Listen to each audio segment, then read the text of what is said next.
All right. So let's just take a few minutes to introduce ourselves. Thanks so much, Greg. And I'll begin the introductions. My name is Andrea Plotnick. Welcome, everybody. My role at LHH is I head up our board and executive solutions.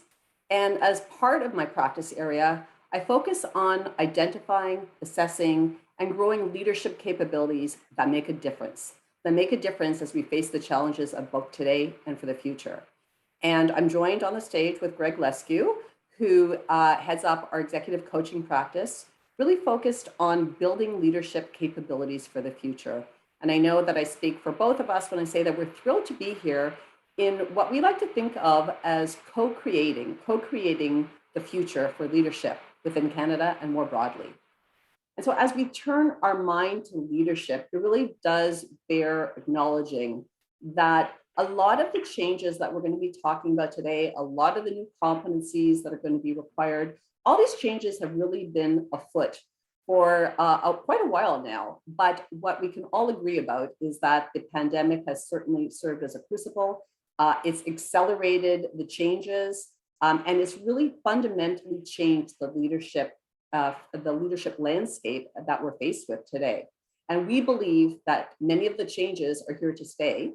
And our challenge ahead of us is how do we as leaders develop those capabilities to actually take our organizations forward.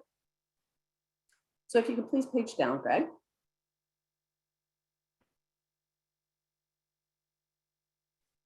I wanted to take a few moments up front to set the journey that we'll be on for the next hour and to really talk about our key objectives.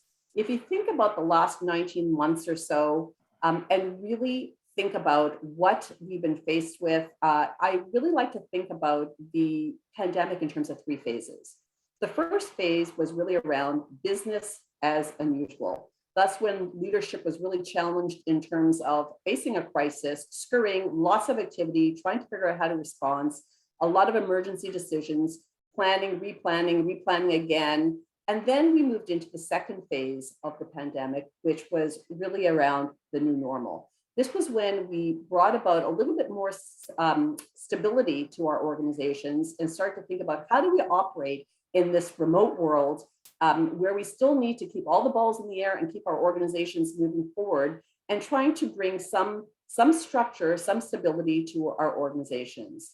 And then we've moved into the third phase. This third phase is really when we're starting to see glimmers of the end of the pandemic or reemerging again out of, as I fondly refer to it, the winter of our discontent, to what lies ahead. What are the kinds of leadership capabilities that we're going to need to start to think about as we move into the future and what we're calling as the next normal. So we really have three objectives as we focus on today's journey. And the first is to really try to decode the leadership competencies that we think are going to be required as we look to the future. Some of them are not net new. Some of them are completely new, and some of them have been around for a while, but are really amplified in importance. And we've really seen that they've bubbled to the surface in terms of what's going to be required for the future. Then we'll be spending some time talking about how can you weave some of those concepts and the competencies into your talent strategy to make it come to life. So really activating them through your talent strategy. And the third objective for today is to try and weave in stories around what other organizations have been doing in terms of building those next normal leadership capabilities, those transformational skills that we know are going to be required to be successful as we move into the future. So let's begin with talking about the changing leadership landscape. Yeah, thanks, Andrea. And over the last 20 months or so, the leadership landscape has changed quite a bit. Certainly a lot of challenges have been exacerbated by the pandemic. But first, let's take a look back, maybe just a little bit pre-pandemic, then what brought us up to current, and then Andrea's going to talk us through a little bit about what we're looking at in 2021 and forward. So pre-pandemic, research was indicating that leadership really wasn't in good shape, even coming up to the pandemic. The data suggested that leadership skills had not kept pace with the ever-changing conditions within organizations and the challenges that they need to overcome. And there was a lot of more levels of complexity and ambiguity even before the pandemic that were at place. Investments into talent strategies were lukewarm at best. Some organizations were better than others. But what it meant was, leading up to the pandemic, there were already organizations that were finding that they were having talent gaps and were struggling to meet some of their business objectives. So in 2020, we're into the heat of the pandemic. It did, as Andrea said, it acted like a crucible. It exposed gaps in leadership capabilities, in particular in areas around more of the human-centric qualities or leadership skills that are incredibly important, especially when you get into crisis situations and crisis leadership is required. So the net result is we've got some pretty big obstacles to overcome. You're thinking about getting people ready for what's next. The pandemic set us back even more, and we are now seeing some of the gaps are even broader than they were in the past. So I'm going to turn things over to Andrea. She's going to talk a little bit about 2021 and where we're at currently. Thanks, Greg. And I think the slide speaks for itself in terms of the two solitudes. So let me just take a step back and say, in May 2021, the Adecco Group, which is LHH's parent company, launched a survey across 25 countries, 15,000 plus knowledge workers, so desk job workers. And the goal was really to understand and get some insights into the future of work and what some of the leadership challenges were going to look like towards the future.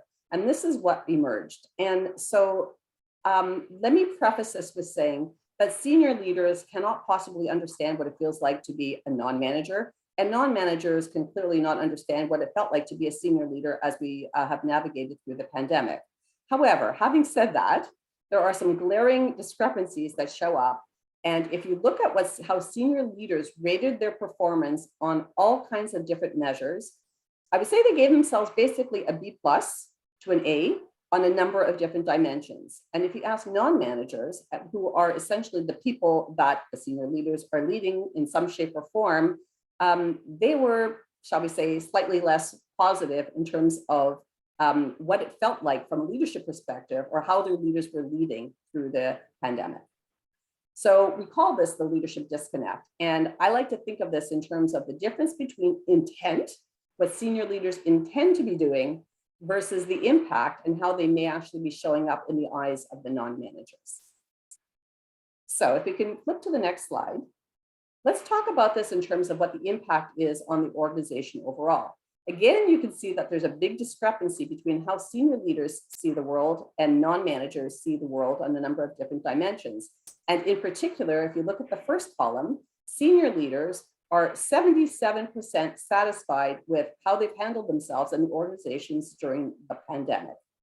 On the other hand, if you ask non-managers deeper within the organization, only 57% of them are satisfied with the performance of their leaders. So this might point to a couple of different interpretations. One interpretation might be that, again, non-managers clearly don't know what it feels like to be a senior leader and what senior leaders were dealing with going through the pandemic. But there also is the likelihood that many senior leaders are heavily invested in old behaviors, old competencies, practices that may have worked in the past, practices that may not be standing the test of time.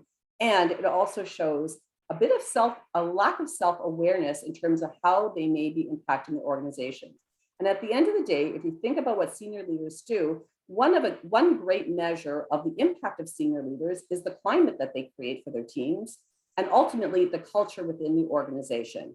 And again, if you look at the last column, 73% of senior leaders feel that they are creating a great working or good working culture.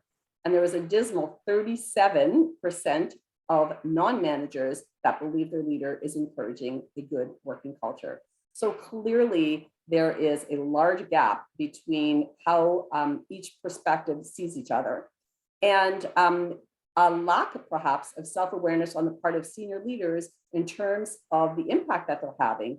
And if you think about self-awareness as the precursor to emotional intelligence, and really understanding the impact that you're having as you navigate through your organization, that leads to what we're calling the empathy deficit.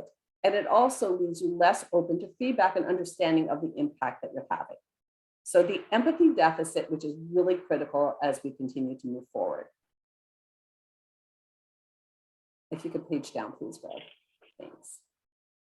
So what does this mean at the end of the day? It means that there is a fundamental fault, a flaw perhaps, in terms of leadership fully demonstrating the competencies that will be required, that are currently required in order to create the most productive, engaging workplace for the people that report to them. So let's talk about what good leadership does need to look like. And this is quite sobering for many of us when we look at the disconnect. What we've done, again, through research, is our own primary research and secondary research, and then validating this through a series of CHRO roundtables that we held throughout the pandemic.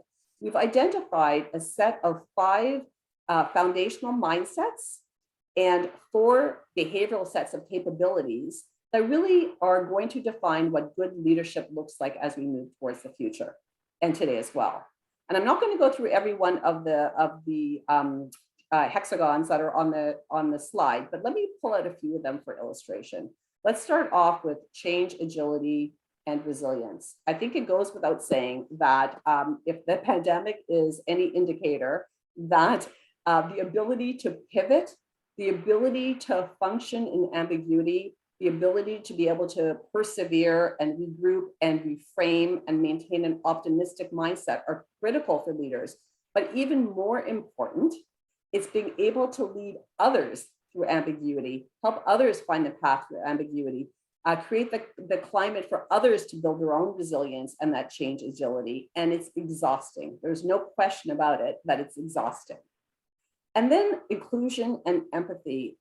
It's, as a result of Black Lives Matters, as a result of COVID-19 and all kinds of other societal factors afoot, inclusion and empathy are critical for success as we move forward. It's the ability to create that sense of belonging, that ability to connect with empathy and see through other people's lenses and see their lived experiences and treat people not as how you would like to be treated, but as how they would like to be treated, which is fundamentally different. And this is being woven through the fabrics of our organizations in terms of all of our people strategies. So I wanted to zero in on empathy for a second. If you recall from the previous slide, 37% of non-managers were satisfied with the work culture, which was indicative of a lack of empathy and feeling that their leaders were being empathetic to their, I'm going to put in air quotes, their plight, so to speak. And here we are seeing that empathy is so critical for leadership as we move forward. Learning mindset, again, that growth mindset of not thinking that you have all the answers or the expectation that you have all the answers by others, but being open to feedback, open to learning, open to what others have to say. The external focus, really critical in days of yore. You may have been able to keep things within the boundaries of the four walls of your organization, and that is completely gone. Boundaries are completely blurred. Through the pandemic, we've been invited into people's living rooms. We've met their families and their pets. But not only that, we've also realized how interconnected the world is, for that matter, and how important it is to be able to have your eyes and ears and tentacles out there to really be able to proactively see the trends, proactively decide what you need to do within your organizations, and recognize what happens outside your organizations is just as important in terms of how you hold yourself as your behavior inside the organizations. And there's been multiple examples of that over the last few years. Having courageous conversations is really important.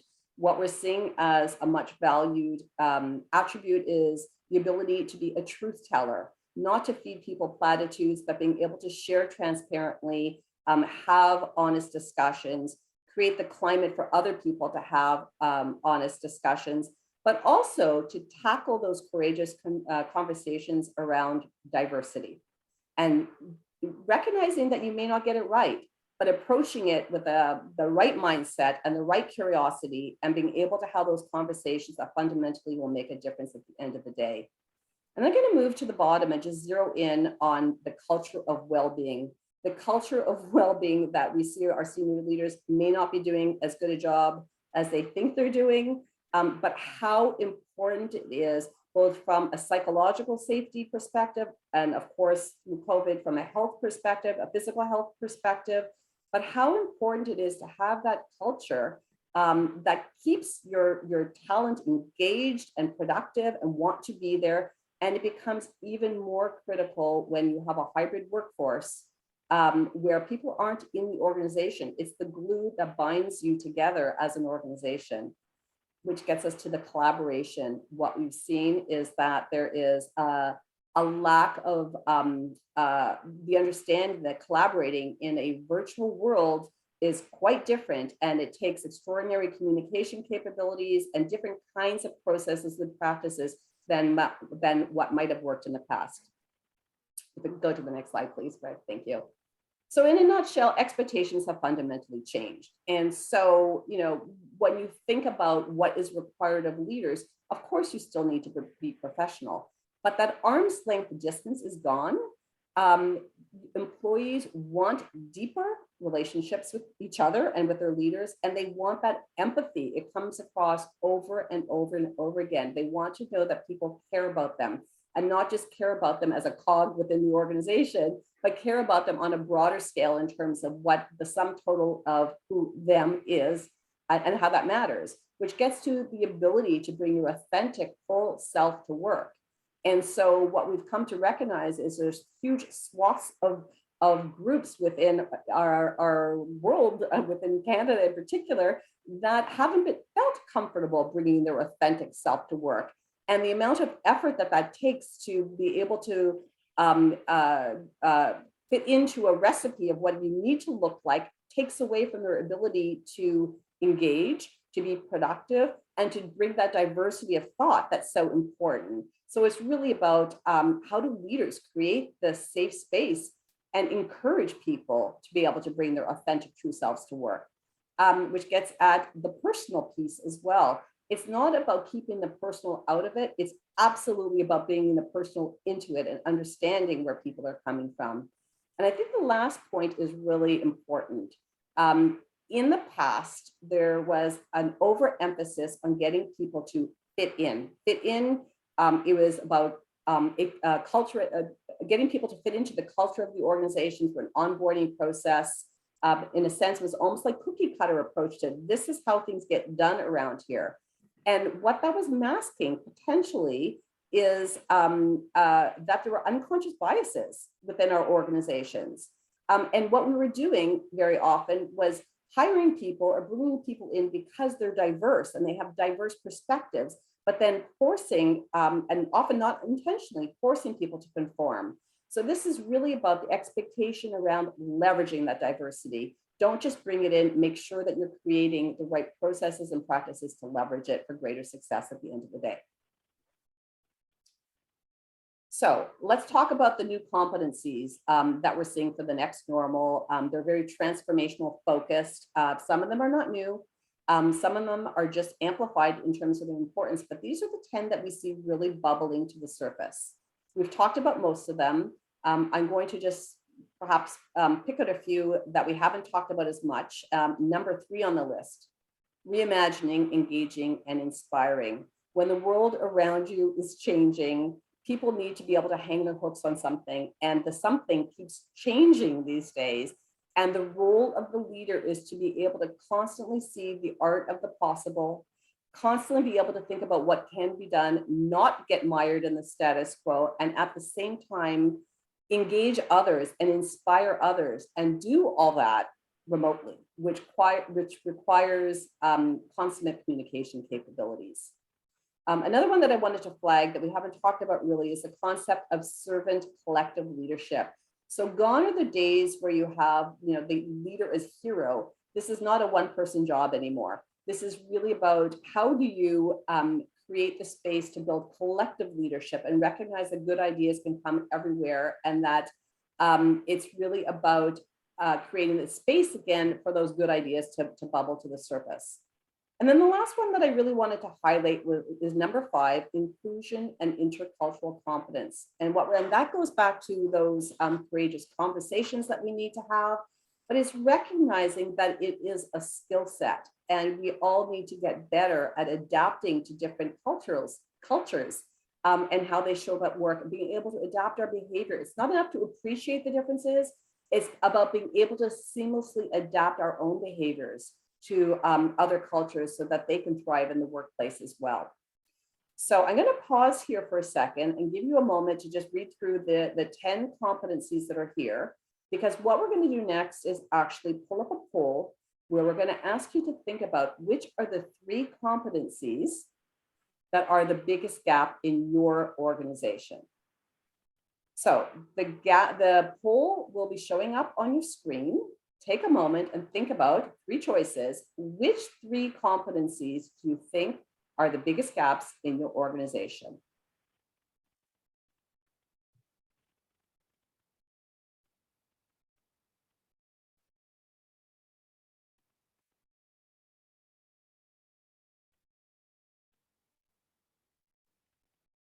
Maybe another 5 seconds and then we'll close it out. So top 3 that you think will be most relevant for your organization. Let's go ahead and take a look and see what our results look like, Laura. Okay, so looks like reimagining, engaging, and inspiring was the #1, which Andrea had talked about. Also in there is the idea of being agile or pivoting an organization. And then it looks like empathy is in there as well. Interesting, because we did this, Andrew and I did this earlier this year. And as we're starting to move a little bit further into the normal, it's interesting to compare how people responded to a similar question earlier. So it was empathy was the #1. This was sort of around January, February timeframe. Then resiliency and inclusion were the top 3 that came up there. So as the conditions start to change, we start to see different competencies come more to the forefront. Thanks for your input there.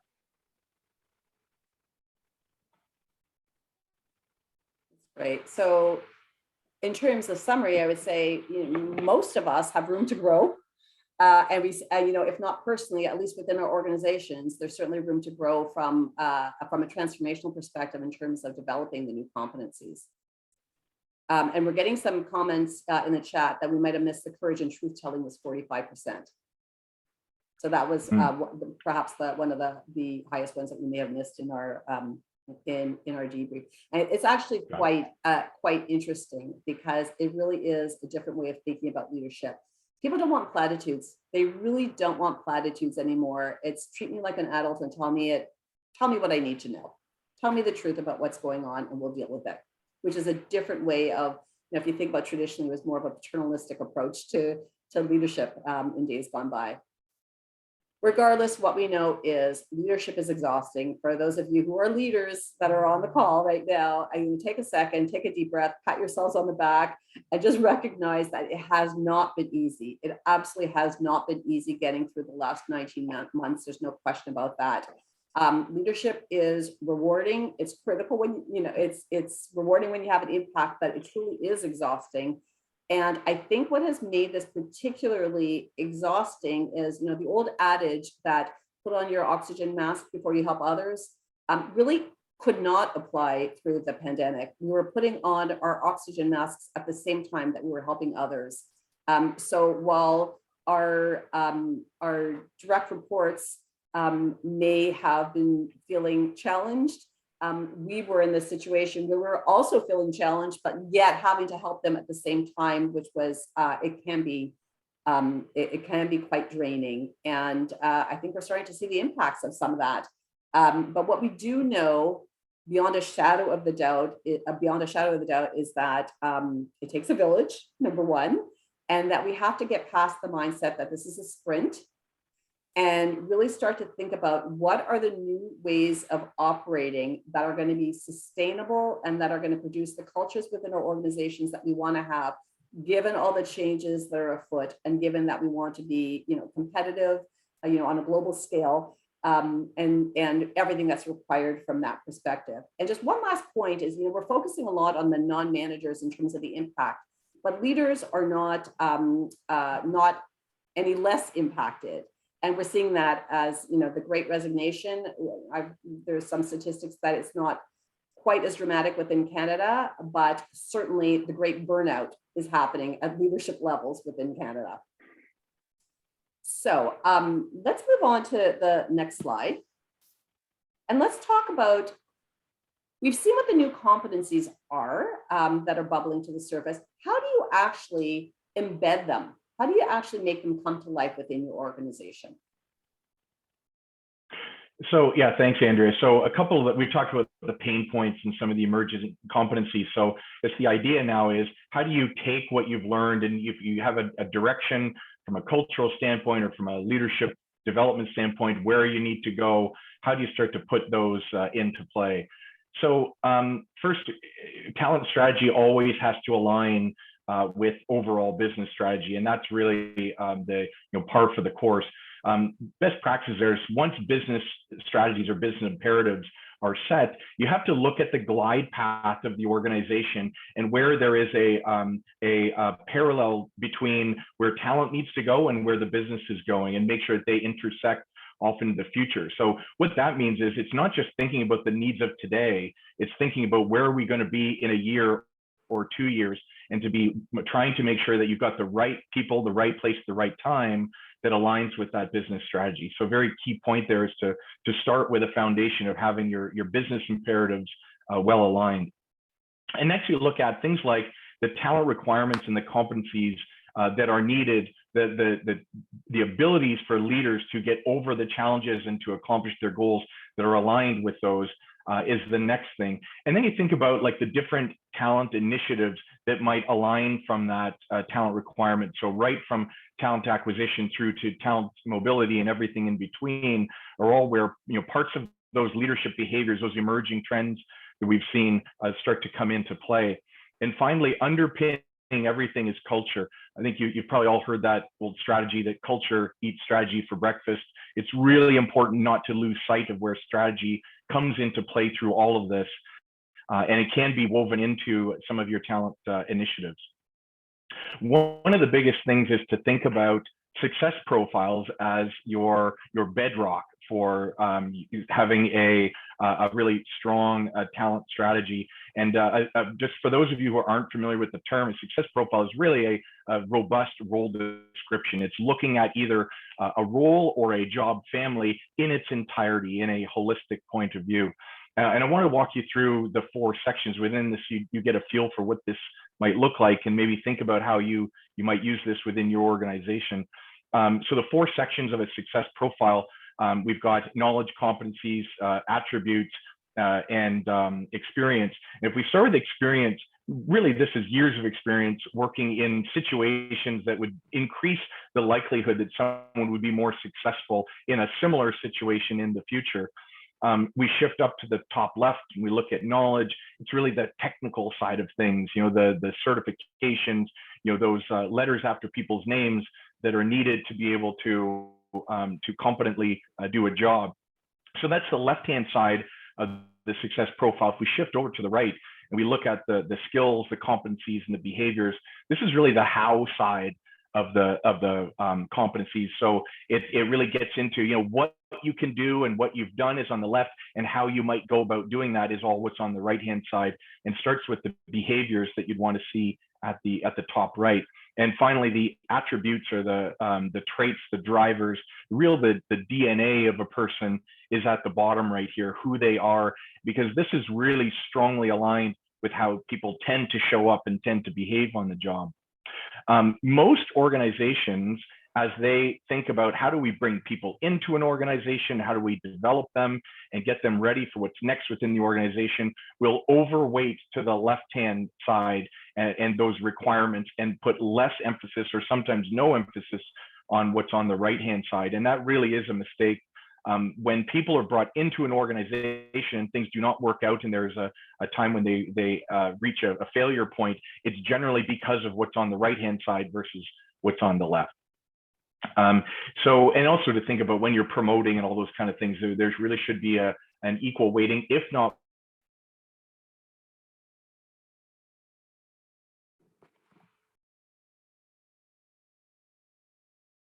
I'm not sure if a bit what's on the left-hand side. Greg, if I could just suggest that you turn off your video because you're freezing, I think. Oh, sorry. So we're talking about the success profile, and it's really the cornerstone of assessment, selection, development are really around a success profile and embedding them within your talent strategy, and all those facets I highlighted earlier becomes really important. So when it comes to especially talent acquisition, so bringing people into your organization and thinking about what that next normal will look like, some of those competencies that are really rising in their importance, incredibly important as you think from present out into the next couple of years. And additionally, it's also important to think beyond just how you bring talent in and move them around the organization. Sometimes the lack of insight around how you create conditions where people can be successful can sometimes be a fatal flaw for companies. They'll hire for disruption, they'll hire for diversity, and then they onboard for conformity. So smart organizations are thinking about talent acquisition beyond just bring them in the door. They think about, how do we make sure that we nurture that environment? So if we're bringing someone in and we want them to be disruptive, we want them to be transformational, that we're creating the conditions around them to allow that to flourish. Okay, so that's the success profile. Let's move over. I'll pass it back to Andrea. She's going to talk a little bit about what some of the other organizations out there are doing in relation to some of these talent initiatives and bringing in the behaviors for the next normal.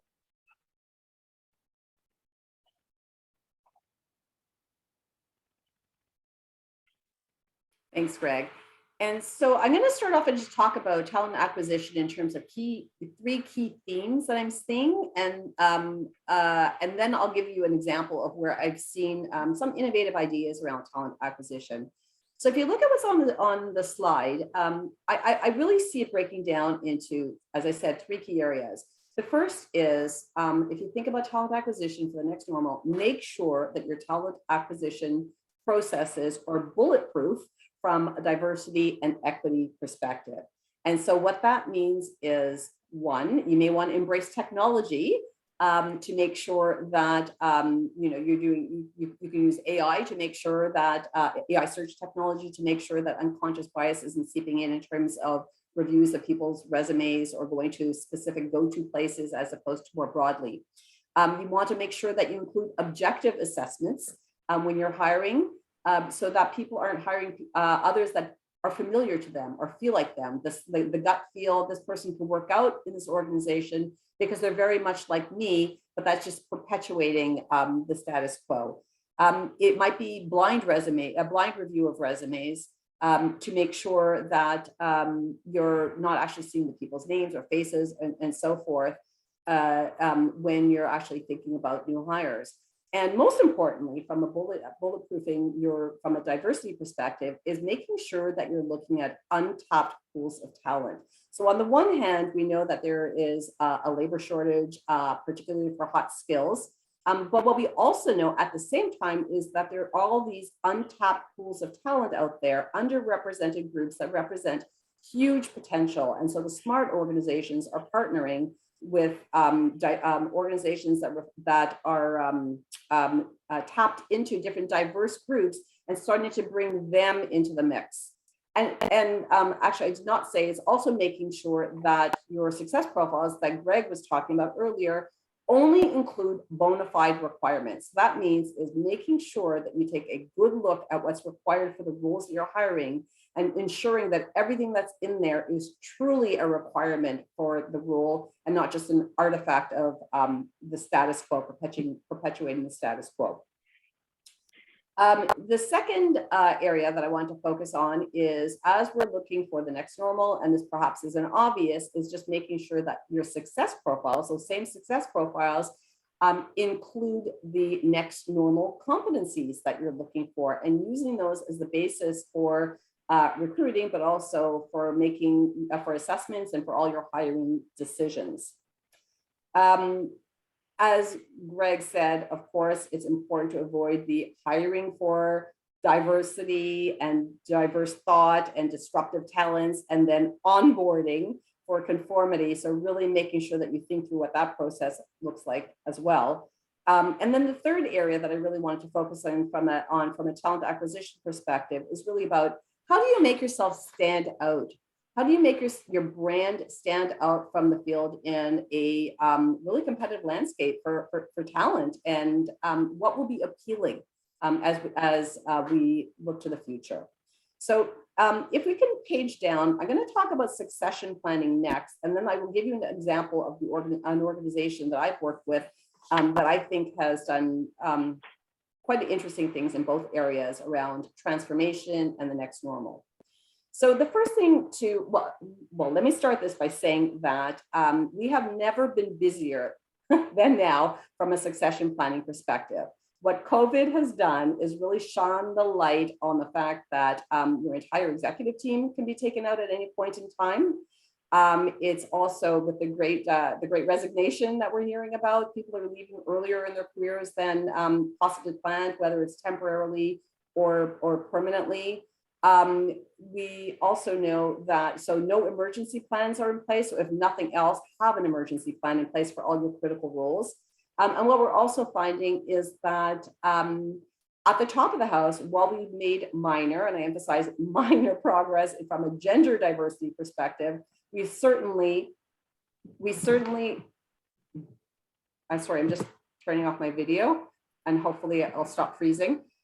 We certainly have not made sufficient progress from a broader diversity lens and making sure that we've got underrepresented groups, BIPOC groups in the pipeline so that we can eventually actually get them into leadership roles as we move forward.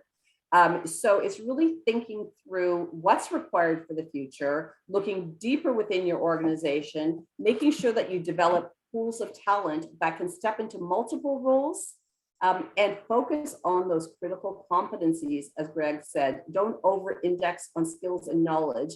Think about those competencies that are going to be really critical to drive your organization as you move forward, and then double down on those, invest in development on those specific competencies.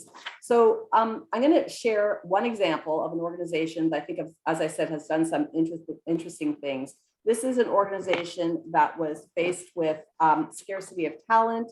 It's an organization in the packaged goods space. They were going through a transformation. They also found that people were leaving. And they wanted to build on their transformational capabilities and make sure that their talent acquisition process looked like the new organization that they were, and that it felt new and edgy and innovative. So what they did was they embraced the concept of blurred boundaries, and they recognized that candidates for their roles were also consumers of their roles. And they knew that the talent acquisition process had to be positive and reflective of their focus. And their focus was really on reimagining the future. So they wanted to reimagine the talent acquisition process, and it had to feel different to attract scarce talent and to embrace that concept of transparency and truth telling. So what they did was they took the concept of investor calls, quarterly earnings calls, and they turned it around and they had quarterly candidate calls.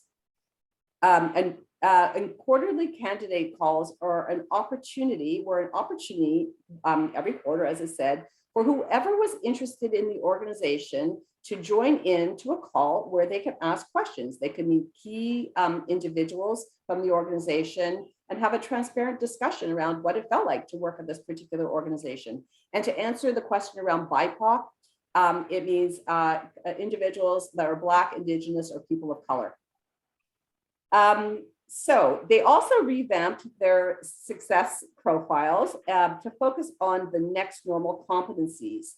And they used those as the basis for assessment. So they were only bringing in people to the organization who were already demonstrating those competencies, those transformational competencies that were going to be required for the future. And what they also did was they recognized the concept of don't hire for diversity and then force people into a cookie cutter. So they hired critical masses of people at the same time of the next normal distributors. And then once they brought them into the organization, they onboarded them by budding them up with internal talent who was also already displaying those next normal competencies with the idea of simultaneously working together to continue that transformation. And then they went even further and they identified all the competencies that were important to them as they look to the future, identified where they already saw them in action, and started to publicly recognize within their organization leaders and employees that were demonstrating those competencies. And then they also took it even to the next level, and this is where succession planning is coming into the mix. They created executive success profiles that embodied the next normal, those transformational competencies that were going to be really critical for them. And they used them as the basis for assessing executives.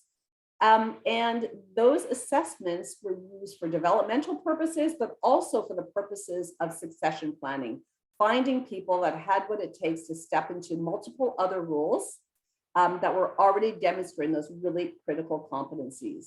And though while it's still early days, they're seeing better candidates coming through, better fit candidates coming through, less turnover so far, and it's supporting them on their journey around transformation.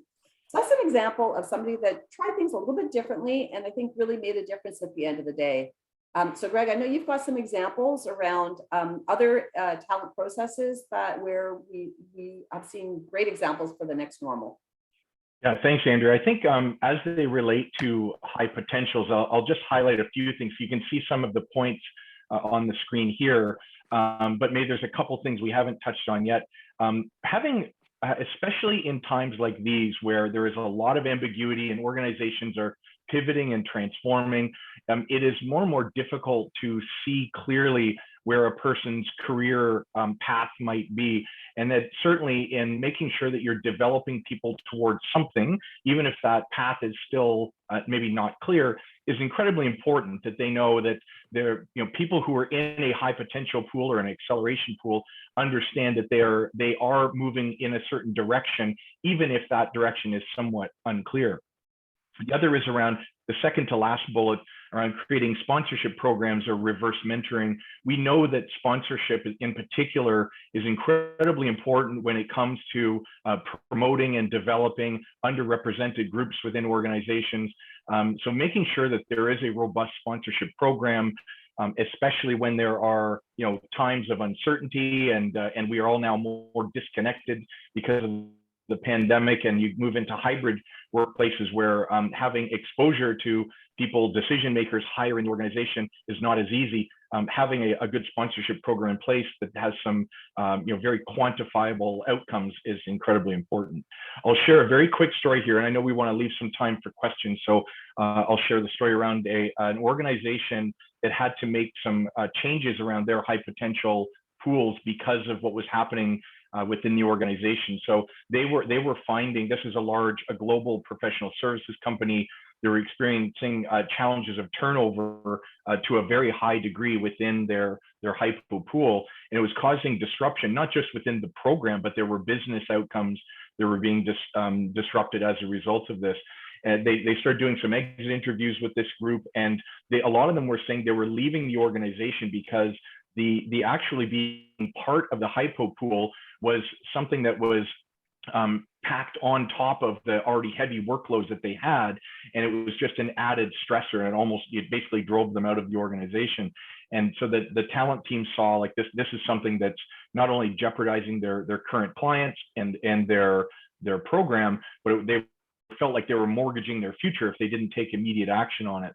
So the solution was they went to the senior leadership team because there was an issue in the mindset of the senior leaders was to treat development and high potentials and those types of programs more as a check the box exercise. It was not seen as a top business priority. And so what was happening is business outputs and business responsibilities were taking a much higher amount of attention, and they were having to develop themselves really in off hours, and thus the burnout. So it was really starting with the CEO. The talent team worked with the CEO to think about how they could start to shift this, and the CEO became the tip of the spear on shifting that culture where the amount of time and resources and energy that was poured into developing their people, and in particular their high potential pool, became more of a priority. So they started to carve time out to make sure that they could do that within a regular business day. Also within the programs themselves, they started remodeling them. They used to be more of the traditional or old school type of learning where it was multi-day, full day learning initiatives. and instead they started using more microbursts of learning, which was definitely a departure from what they were used to. And then finally, they created a shadow board with the high potential pool. Shadow board is basically where they took on special projects under the direct guidance of the board of directors. So provided them with really tremendous opportunities, not just to learn and to get some experiences they might not otherwise have, but they also got exposure to the board. So it was fantastic. So the net results are, and it's still a bit early, but they have found that the engagement within the high potential pool has gone up extremely high. And they feel that the retention issue will start to become not as much of an issue as we move forward because of some of the actions that they've taken. So let's have a look at next normal as it relates to leadership development. I'll just go through and touch on a couple things quickly here. We did talk about, I just mentioned in that story around how the new way of development programs is around more of a flexible modular approach. We call it like a kind of a Netflix of talent where people can digest and absorb it on their own time in a flexible way. And that using something like internal or external coaching as a connection point and a way to personalize and blend coaching, something like coaching in with learning experiences can have a really big impact in terms of getting people, especially now when there's a higher degree of disconnectedness and people sometimes feel like they're just a number in the organization.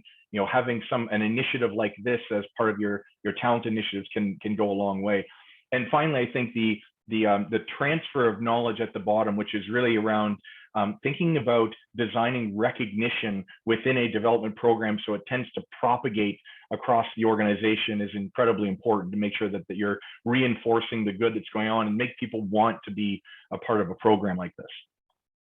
And just quickly on a roadmap, if you kind of take a 1,000-foot view of how you might start doing some of the things that Andrea and I have been talking about, really does start with a review of your competencies and your leadership framework, which you'll see on the left-hand side, and making sure it is aligned with your business requirements, weaving in the next normal competency framework and making sure that makes its way into things like interview guides, simulations, case studies, your learning development program, and even your performance management plans, and make sure that is all updated to the new framework.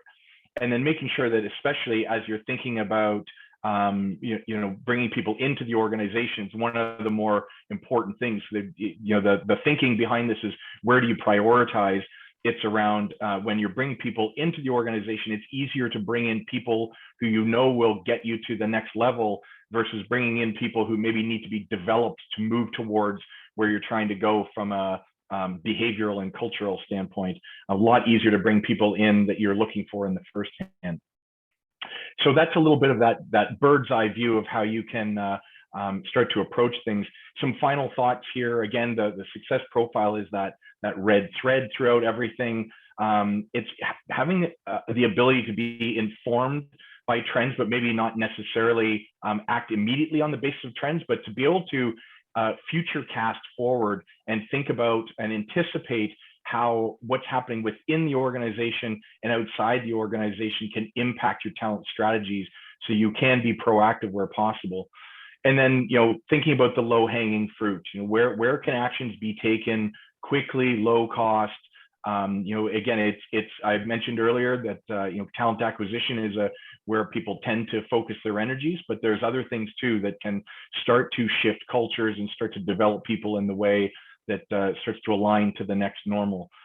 And then thinking about, as Andrea and I both spoke to, is the environment has to be thought of as people are brought into an organization or developed, is to make sure the conditions within the organization are set and you have other stakeholders who are able to help to nurture the right environment so that people can be successful as they're either brought in or developed within the organization. Okay, so we've got a few minutes left.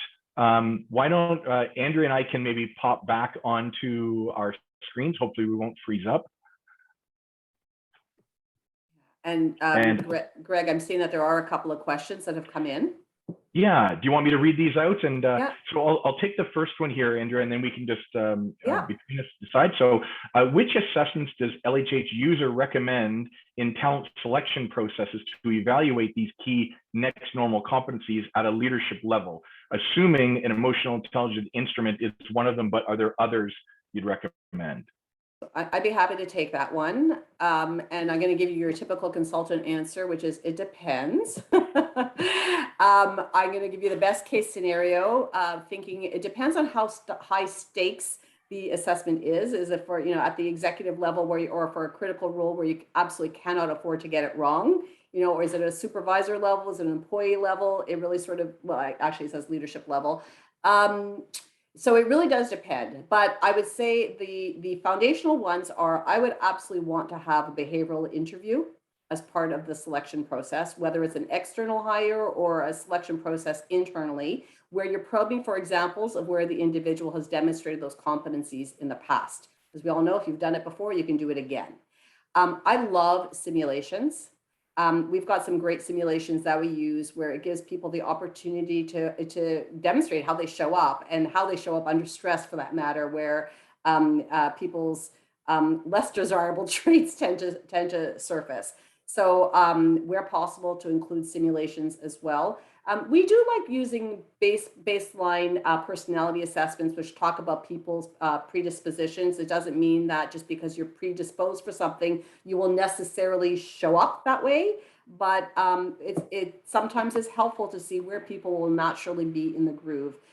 It's easier to hire, just as an example, somebody who's naturally collaborative and is predisposed to be collaborative, rather than forcing somebody who's highly introverted and does not like collaborating to try and learn a whole new set of skills that might be harder for them over the longer term.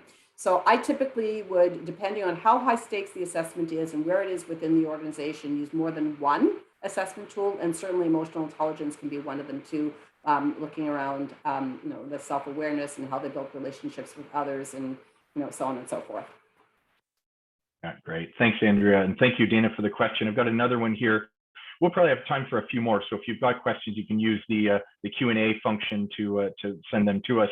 The question is, this is from Jenny. It's in the new competencies, number 3, reimagining, engaging, and inspiring remotely. What's your advice for emerging leaders who are finding this competency hard?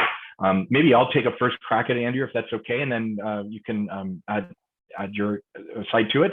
So yeah, this is a difficult, in particular for people whose profiles tend to be more pragmatic, they're very execution or results focused, is thinking about how do you tap into other people's emotions and their motivations to inspire them can be somewhat daunting. So usually I would say one of the things is to make sure you understand what are people's motivations. If you are an emerging leader, even right up to senior leaders, I find that very often people don't take the time to understand what drives people, because that is really the key to finding out what would inspire them. So both from an individual and a team level.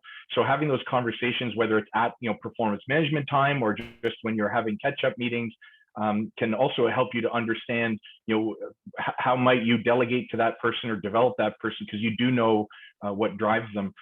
Secondly, I would say, I'd add to this by saying, in terms of inspiring people, you think about tapping into their practical needs, which is what do they need from me? What information do they need to move things forward?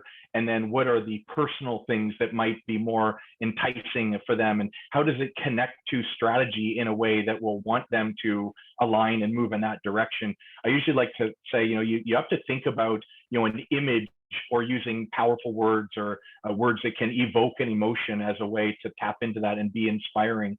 And there are ways, in such things like taking a Toastmasters course. We have some of our own courses as well that will tap into this. Is really start to flex that muscle a little bit, but while staying true to one's authentic self. Andrea, anything to add to what I said? Just to emphasize some of what you said, and maybe a slightly different lens, I would say I would break down the competency into its component parts and really figure out what are the pieces that are that they're struggling with the most. At its core, there's one piece in here around communication and how do you communicate, and absolutely what Greg is suggesting from a Toastmasters perspective, and learning how to use imagery and narratives and storytelling and everything. But, oh, as I was saying storytelling, somebody just wrote that in the chat. Yeah, storytelling is a great way of engaging and inspiring.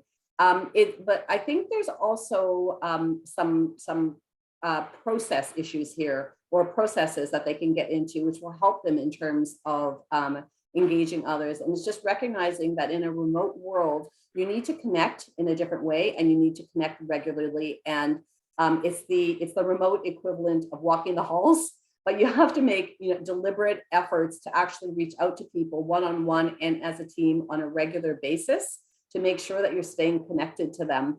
And it goes back to the connecting at a deeper level, understanding what's important to them. So it's not a one-way you telling, it's a listening, pulling out of them, connecting up personally, understanding the bigger picture. That's all about engaging. The reimagining piece is a skill around being able to see the art of the possible.